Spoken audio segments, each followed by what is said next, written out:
Hey, good afternoon, everyone. Thanks for your patience. Got quite a bit to cover at the top today, so bear with me here. Secretary Austin returned to the United States last night after a successful trip to the Middle East, where he had the chance to meet with leaders from Kuwait, Bahrain, Qatar, and Israel. During his discussions, the Secretary emphasized the strong and enduring partnership between the United States and these key partner nations towards furthering our shared goals of security and stability throughout the Middle East region. Among the topics discussed during the trip was the importance of freedom of navigation in international waterways and the recent threat of Houthi attacks against commercial shipping in the Red Sea. Upwards of 10 to 15% of global shipping transits these straits, and these attacks are impacting global trade and commerce, negatively impacting the economies of nations around the world and costing commercial shipping firms billions of dollars.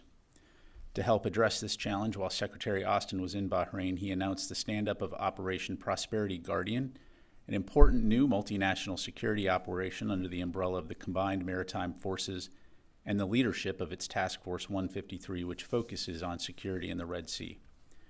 The Secretary also convened a virtual ministerial from NAVCENT headquarters in Bahrain with ministers, chiefs of defense, senior representatives from over 40 countries, as well as the European Union and NATO, to discuss the increased threat to maritime security in the Red Sea.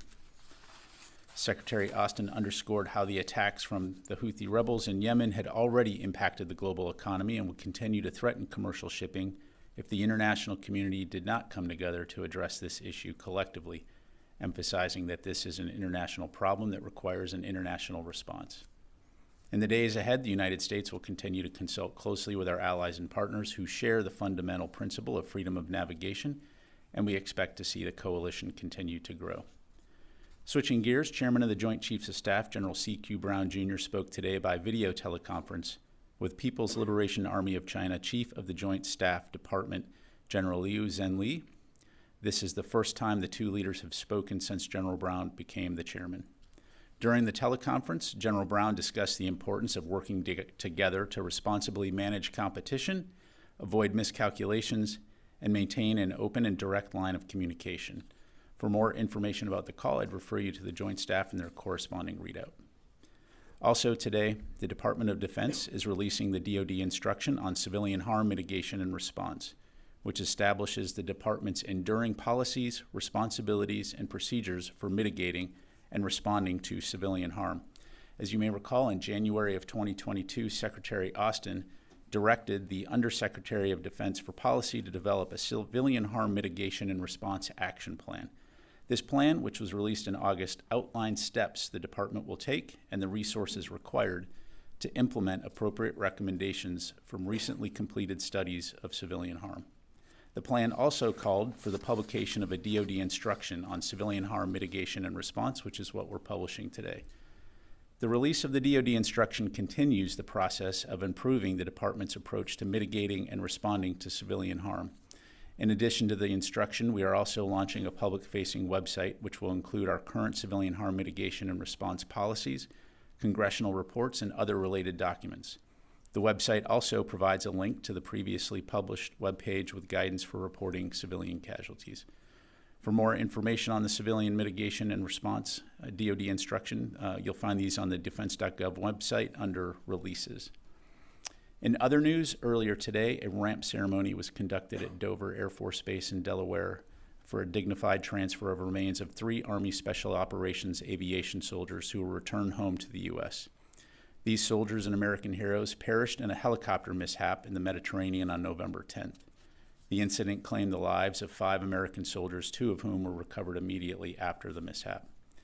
The team at Dover will work now to confirm the identities of our 3 recovered soldiers before a dignified transfer to return them to their families who were present for their repatriation. The department is proud of the tireless efforts of all involved to bring our service members home, and our thoughts and prayers continue to remain with the families and friends of our fallen teammates. And finally, as you all know, the North American Aerospace Defense Command, or NORAD, defends our North American airspace each and every day. However, on Christmas Eve, NORAD has one additional special mission, tracking Santa as he makes his way across the globe. This is NORAD's 68th year conducting this important mission, and children and families worldwide will be able to call to ask NORAD's live operators about Santa's location on the 24th, starting at 6 a.m. Eastern Standard Time. The phone number to call is 1-877-HI-NORAD, Hi NORAD, or 877-446-6723. You will also be able to track St. Nick's annual journey on the NORAD Track Santa website, Facebook, X, Instagram, and YouTube.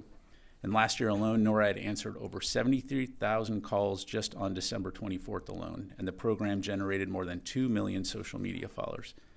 Every year, more than 1,000 American and Canadian members of NORAD volunteers and a variety of corporate contributors are proud to continue the tradition of tracking Santa.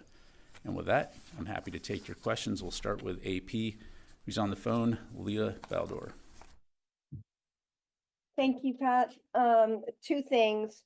One, the secretary met in Israel with his counterpart, Minister Gallant. Can you say in any context or detail what Israel's reaction was to the secretary and the chairman's urgings for a more limited campaign in the war, sort of a scaled back campaign? Can you just give us any context on what their reaction may have been, what we can expect?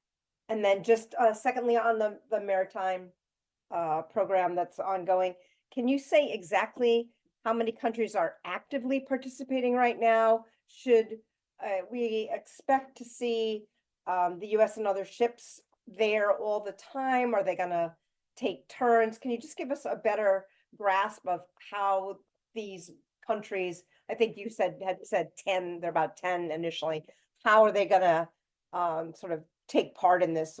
How will that work? Yeah, thanks, Lita. On your first question, again, I'm not going to speak for Minister Gallant. If you had the chance to catch the press conference in Tel Aviv with the secretary and the minister, Secretary Austin made a few things very clear. First of all, he was not there to dictate timelines. This is Israel's campaign. But during their meetings, they did have the opportunity to talk about the status of the campaign. They had the opportunity to talk about milestones and the phasing of the campaign to include transitioning from higher intensity operations to lower intensity operations, which, oh, by the way, are part of any military campaign and does not necessarily indicate that a campaign has ended. So they were very productive conversations. And again, I think Minister Gallant spoke to where the Israeli military is at this moment. And so I'd refer you back to those comments. As far as Operation Prosperity Guardian, we've had over 20 nations now sign on to participate. The nations that have agreed to publicly discuss their participation, we've put those out there. Since the announcement on Tuesday, Australia and Greece have also highlighted their participation in this operation. But again, we'll allow other countries and defer to them to talk about their participation. The key point here is that this, as I mentioned at the top, this is a international problem and it requires an international response. And so we'll continue to work with this coalition of the willing, and all countries will be able to contribute what they feel that they can. In some cases, that will include vessels. In other cases, it could include staff or other types of support. And so, again, we'll continue to work together to safeguard the shipping lanes through the Red Sea. Thank you. We go to Liz here.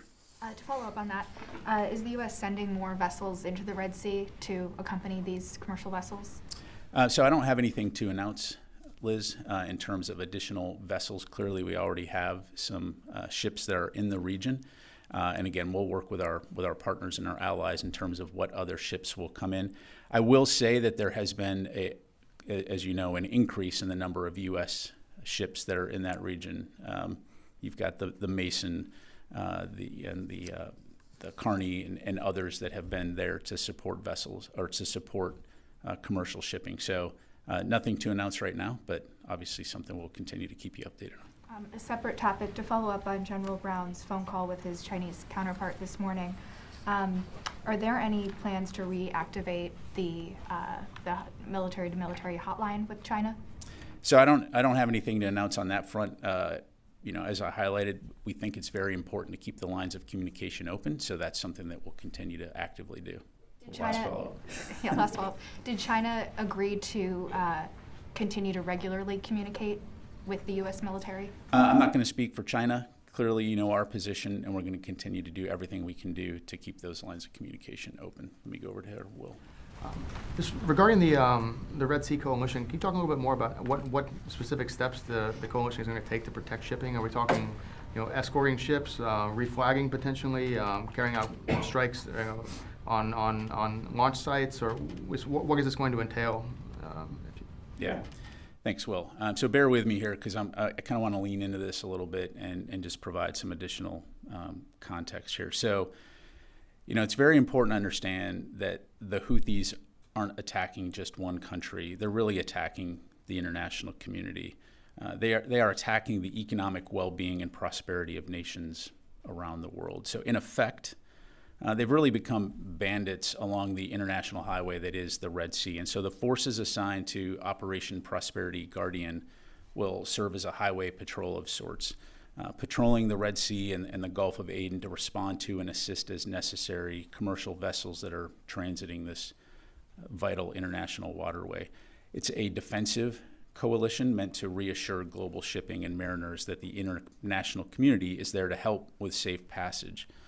And so in terms of the specifics, in terms of tactics, I'm not going to get into ROE and what that entails, but the way to think of this is a highway patrol along the highway that are there to cover the zone.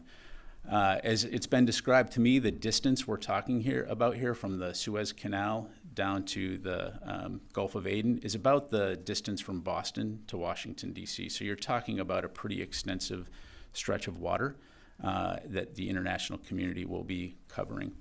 Last thing I'd say on this is that the Houthis need to stop these attacks. They need to stop them now. That's clear and simple. And they really need to ask themselves if they've bitten off more than they can chew when it comes to taking on the entire international community and negatively impacting billions of dollars in global trade, economic prosperity, and international law. Thank you. One additional question. On the call between the chairman and his Chinese counterpart, can you talk a little bit about the significance of resumption of talks on that level? I know this is something that the U.S. has pushed for, so how significant is it that it's happening now, I guess?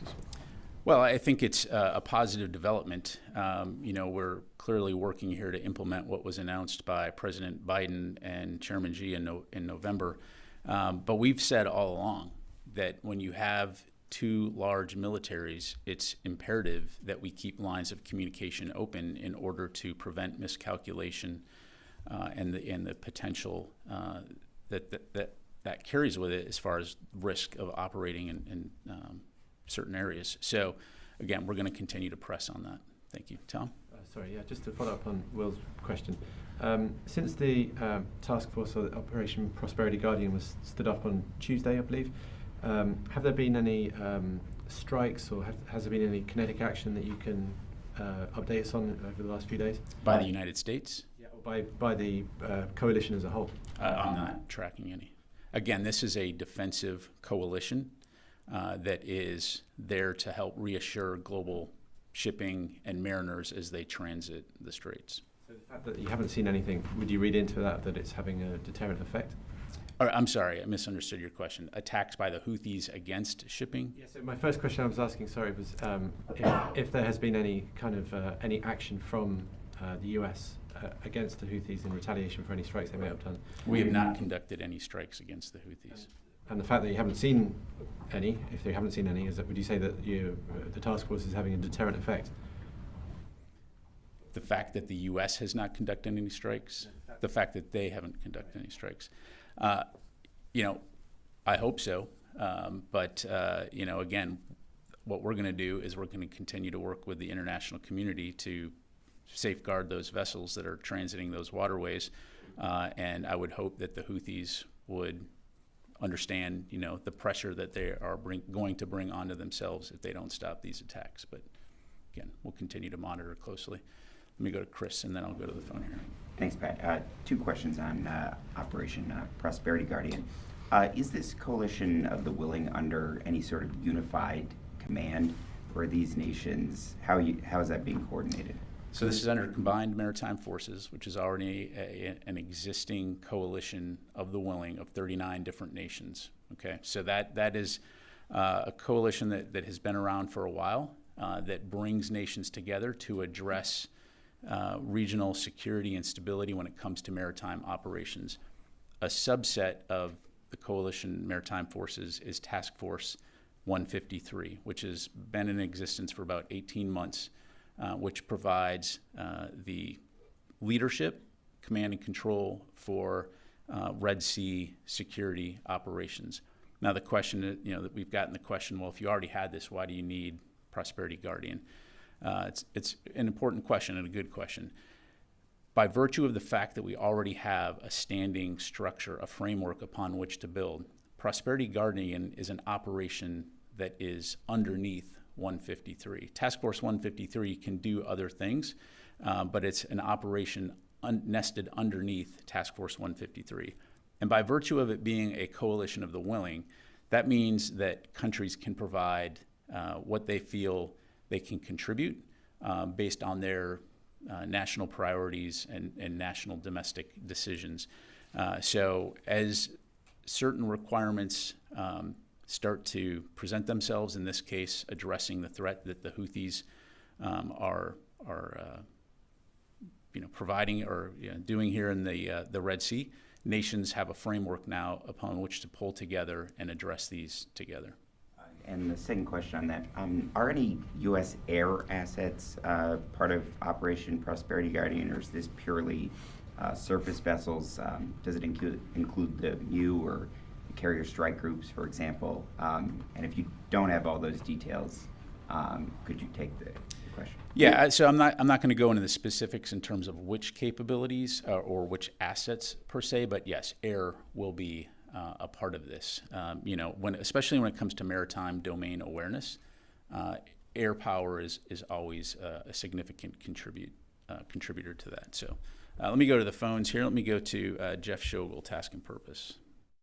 Thank you. The United States recently launched a drone strike in Somalia targeting an al-Shabaab leader. Can you say who is that leader and who exactly was killed in the strike? Yeah, thanks, Jeff. So you saw AFRICOM's, what they put out on this strike. I don't have any additional details to provide at this time. If and when we do, we'll certainly put that out. Let me go to Howard Altman, Warzone. Hey, thanks, Pat. Couple questions. Does any concerns about the Navy having enough vessels to adequately staff Operation Prosperity Guardian? And today, the Houthi leader came out and directly threatened the U.S. Should there be an attack. Does that raise the stakes here? And are you developing any kind of strike packages against the Houthis in Yemen? Thanks, Howard. So on your latter question, as you know, longstanding policy, I'm not going to telegraph, forecast, or speculate on any type of kinetic action.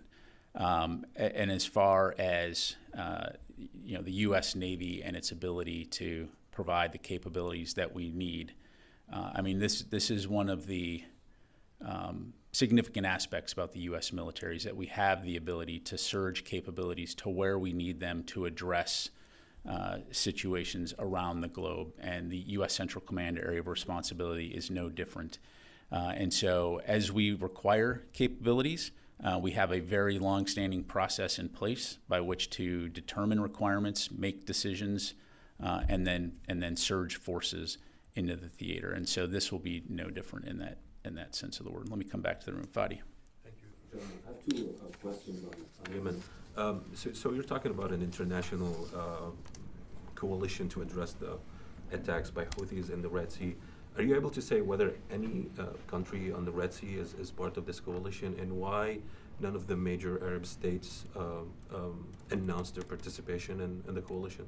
Yeah, again, we will defer to individual countries within their level of comfort to talk about their participation in this coalition. So beyond the countries that we've already highlighted, I don't have any new countries to flag for here today. And then again on the warning by Abdel Malik al-Houthi, the leader of the Houthis in Yemen, he warned the U.S. not to take any military actions inside Yemen. I'm not asking about future operations, but within the framework of the Prosperity Guardian, do nations have any type of authority or mission to attack Houthi targets inside Yemen in response to attacking commercial vessels, or is it mainly defensive against any projectiles that might be, going in the direction of U.S. Navy or French or whoever is there? Yeah, this is a defensive coalition. Again, think of it as the highway patrol to help safeguard maritime, vessels going through the strait. Thank you, Janie. Thank you, General. Regarding North Korea's long-range ICBM launches, what is the final result of the United States analysis of North Korea's long-range ICBM launches? Janie, we've highlighted the fact that we condemn this launch and any destabilizing actions by North Korea, but I'm not going to get into any intelligence. In response to North Korea's ICBMs, a joint air exercise between U.S. and South Korea, Japan, is being conducted in South Korea with B-1B strategic bombers. Can we say that our allies' ultimate goal toward North Korea is to behead Kim Jong-un? Look, Janie, we remain committed to a diplomatic approach and continue to call on the DPRK to engage in dialogue. We harbor no hostile intent to North Korea, and we've made that very clear. What we're focused on is regional security and stability and working closely with our ROK and Japanese allies, as well as other allies and partners in the region, to ensure that everyone in that region can live peacefully and safely, and that's what we'll continue to stay focused on. Let me go. Yes, sir. Thank you, General. 2 questions, if you don't mind. Has been any new attacks on your force in Iraq and Syria? I don't have anything right in front of me, so I'd refer you to our press desk, and we can get you those details. Do you have any information that Iranian drones used by these groups in Iraq and Syria against your forces? I'm sorry, say that again? I mean, do you have any information that Iranian-made drones used by militant groups in Iraq and Syria, even by Houthis, against your forces? Yeah, I mean, we know that Iranian proxies are trained, resourced, equipped by Iranian forces. Obviously, that's why they're Iranian proxies. And so, again, all roads lead to Iran when it comes to sponsoring these attacks. Thank you very much. Let me go here. Yes, sir. Thank you, General. You clearly described the mission of the task force of being defensive, and the forces are patrolling the region. But are they going to prevent these kind of attacks only limited with this force task, or in case of continuation of these threats, are there any other possibilities that the Pentagon is considering to avoid increasing threat since it's putting a big pressure on the international trade and markets as well? Yeah. So again, I'm not going to speculate or talk about any potential future operations. The point I'm trying to make here is that as the Houthis conduct these attacks, they need to realize they're attacking the international community. They are negatively affecting the economic prosperity of millions of people, billions of people worldwide, and that has got to stop. So we will continue to work with our allies and partners. The purpose of Prosperity Guardian is to help reassure commercial shipping and mariners as they transit the Red Sea and the Gulf of Aden, and we'll continue to stay focused on that. All right. Question about Gaza. Just the number of the civilian casualties, according to the local authorities, is over 2,000 casualties amongst civilians only. 20,000, sorry. So just at the eve of the Christmas, is Gaza going to enter a new year with the same bombardment and the operation causing threat for the civilians? Is the secretary, did the secretary actually made contact with his Israeli counterparts to avoid this threat within the upcoming days? Yeah, well, first of all, I mean, again, we think it is tragic when any innocent civilian is killed, whether that's Palestinian, Israeli, and, no one wants to see that. So we will continue to communicate with our Israeli partners on the importance of taking civilian safety into account in their operations. As for timelines, again, that's really something I'd refer you to the Israelis to talk about. And as I highlighted, the secretary did have a conversation with his counterpart on phasing of operations, thinking through transitions of operations. But really, I'd have to refer you to the IDF for that. Thank you. Okay. Yes, sir. Yeah, so with a new Ukraine aid package not coming anytime soon and the last of your funds running out, do you have an assessment of what the impact will be for Ukraine, especially on the battlefield? Yeah, thanks for the question. Well, as our comptroller recently said in his letter to Congress, we will be obligating the remaining $1 billion in replacement funds by the end of this month. And once those funds are obligated, we will have exhausted the funding available for us to provide security assistance to Ukraine.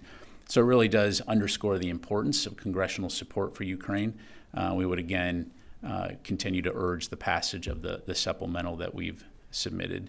As you look at the situation that Ukraine finds itself in, we will obviously continue to support them, but it is imperative that we have the funds needed to ensure that they get the most urgent battlefield capabilities that they require.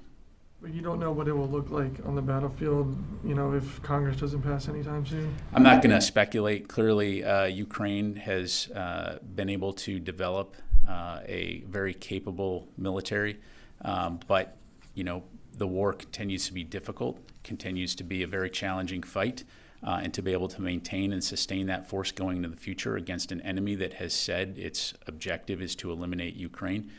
We feel that it's very important to be able to have the resources necessary to enable them to continue engaging in the fight. Thanks very much, sir. Thank you. Japan government will revise guideline for 3 principles on Friday, it means tomorrow, at earliest for Patriot missiles shipment to U.S. So in terms of this issue, what is the Pentagon reaction and how does the Pentagon assess Japan decision? Yeah, so I've seen the press reporting on that. Look, Japan is one of our strongest allies. We discuss a wide range of issues in the Indo-Pacific and beyond. When it comes to things like Patriots, that's really something I'd refer you to the government of Japan to talk about. The only other thing I'd say on this is, we continue to see our alliance grow, and it's stronger than it's ever been. Thank you. Ma'am. Thank you. I'd like to ask about Osprey crash in Japan. Could you give us an update on the Osprey stand-down, like how long will it last? And is there any update on the investigation of the crash itself? Sure. I don't have any updates to provide in terms of the investigation, the ongoing investigation. Certainly at the appropriate time, the Air Force will release more information on that. As we've talked about before, we do continue to stay in close communication with the government of Japan and are committed to being as transparent as we can in terms of that investigation. As far as the status of the individual service stand-downs and the Ospreys, I'd refer you to those services to talk about that. Let me go to the phone and I'll come to Mike here. Heather from USNI.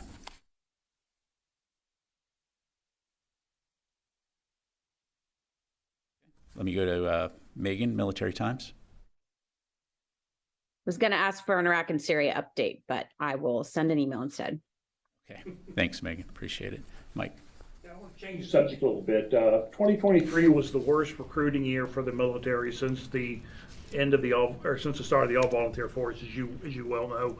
Is the Pentagon, as we move into the new year, Pentagon's going to have the smallest military since pre-World War II levels. Does the Defense Department, is it concerned that these numbers are going to continue trending down in 2024, or are you at all optimistic? Are there any signs for optimism that maybe you'll see, the light at the end of the tunnel kind of thing? Well, Mike, I'm an eternal optimist, so I'm going to say we're optimistic. But, we know that this continues to be a challenge for a multitude of reasons. COVID did not help in the sense of our efforts to recruit. And, obviously now that we're past that, we're starting to see our recruiters be able to do the face-to-face kind of communication that is absolutely essential to recruiting efforts. You're seeing the services look at many different types of ways to get out and engage with today's youth, as far as highlighting the opportunities that military service and the benefits that it can provide. And there's a wide range of things, to include the Army's efforts to, help young people get physically fit, and at the same time explore the opportunities about the military on the Air Force side, aviation camps where young people can get to experience aviation, et cetera, et cetera. So the services continue to be very active and creative in looking at how we can communicate with the public that we serve. And so, Secretary Austin has said we didn't get into this problem overnight, and it's not going to be solved overnight. But we are confident that we will continue to see those numbers increase, and it's something that we'll obviously continue to work very hard at. At the end of the day, the U.S. military provides something that very few employers can, which is the opportunity to have amazing benefits, amazing experience and training, whether you want to stay in the military for a short term or do it for a career. But it also enables you to be a part of something that's bigger than yourself and contribute to something important. And so, a lot of young people, when they talk about the kinds of things they want to do something impactful. They want to be a part of something bigger than themselves. The military is a place where you can do that. And so we'll continue to try to get that message out, and we'll see where 2024 takes us. Liz. Does this lack of renewed Ukraine funding hurt U.S. stockpiles at all? So again, when it comes to the budget and the NDAA, certainly we'll be looking for our ability to replenish our own stockpiles, and we'll continue to do that. The Ukraine supplemental, of course, would help us replenish those, fund those stockpiles, but we'll continue to do what we need to do to make sure our own readiness levels stay at where they need to be. Thank you. Sir, time for a few. Thank you very much, General. General, regarding to these developments in the Red Sea, does the DoD still in its position, which is they are not in a war with the Houthis? And do you have a concern that maybe the conflict they are getting escalation or more escalated because of what's going on there? I mean, for the maritimes and, prosperity, Guardian, and with the Houthis attacks. Thank you. So just to make sure I understand your question correctly, are we concerned about this escalating into a broader conflict? Well, that's exactly what we're trying to prevent. Look, we don't want to see these types of reckless, dangerous, and illegal activities affecting freedom of navigation through the Red Sea. And so, we would obviously call on the Houthis, as I did earlier, to cease this activity and to safeguard innocent lives and the economic prosperity of nations around the world, to include nations in the Middle East region that rely on the trade and economic impact that these straits provide. Thank you. Last question will go to Jim. I'd just like to jump on Mike's question a little bit. One of the problems with recruiting is that the veterans population is also the smallest in memory, and there are a lot of Americans who don't understand the benefits of joining the military. Is there going to be any kind of an outreach to the general American public by the department to perhaps educate them on what the military does, and perhaps get these influencers to talk to their children to enlist type thing? Yeah, Jim, well, that's happening every day. I mean, whether it's the Department of Defense proper here out of the Pentagon, as you know, we have a strategic engagement division that does a multitude of community activities that are meant to communicate and inform many different influential groups like veterans organizations or military service organizations. But importantly, the individual services also do those things, both from a macro and a micro level, from the headquarters level down to the unit level. You know, in my own experiences, working at a base, conducting things like base tours or going out to local schools, or when you have air shows or parades or sporting events. I mean, there are many different ways for people to learn about the military. Now, you know, the analysis has shown that at the end of the day, it's a conversation with someone versus just, you know, it's important. Websites and billboards and advertisements are important, but at the end of the day, it's the conversation about, tell me more about it. What does this mean? What does this look like? Breaking down some of the stereotypes in terms of what military life actually is versus what the perception is based on, you know, popular programming or TV. And so by the ability to have those conversations, and this is where having recruiters being able to go back to schools and engage with people face to face becomes critical. And so we don't take anything for granted. Look, at the end of the day, one of the strengths of the U.S. military is the fact that it is an all-volunteer military, and that each of us here takes the oath of office, an oath to protect and defend the Constitution by choice. No one's making us do this. And it makes us more resilient. It makes us a more powerful military because we are defending the people from which we come. So we're going to continue to stay after that because at the end of the day, we have a very important mission, and the American public expects us to do that. But what I would tell any prospective recruit is the United States military provides an opportunity unlike any you will ever get to experience.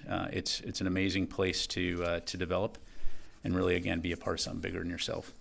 And on that note, before we conclude, I just have a couple other things I'd like to say. I would like to highlight that this will be the last press briefing from the podium before the end of the year. Our next briefing in here will be on January 4th. And on behalf of Secretary Austin and the Department of Defense, I'd like to recognize all of our soldiers, sailors, Marines, airmen, guardians, Coast Guardmen, and DoD civilians who are serving around the world, many of them under austere and dangerous conditions, protecting our nation and safeguarding the freedoms we enjoy. We also want to thank the families of our service members for their service and sacrifice in support of our military and our nation. As I mentioned to Jim, today's U.S. Armed Forces, they really comprise the most lethal, combat-capable military the world has ever known, thanks to our service members and the families who support them. And we're grateful for all that they do every day for our nation. And I would also like to thank you, the members of the Pentagon Press Corps, for what you do to keep the American public and the international community informed about our Department of Defense.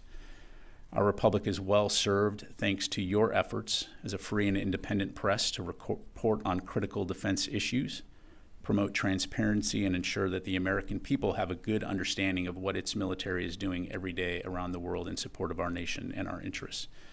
I want to wish you all a Merry Christmas, Happy Holidays, and I look forward to seeing you on January 4th. Please don't call me before then. Thank you. All right.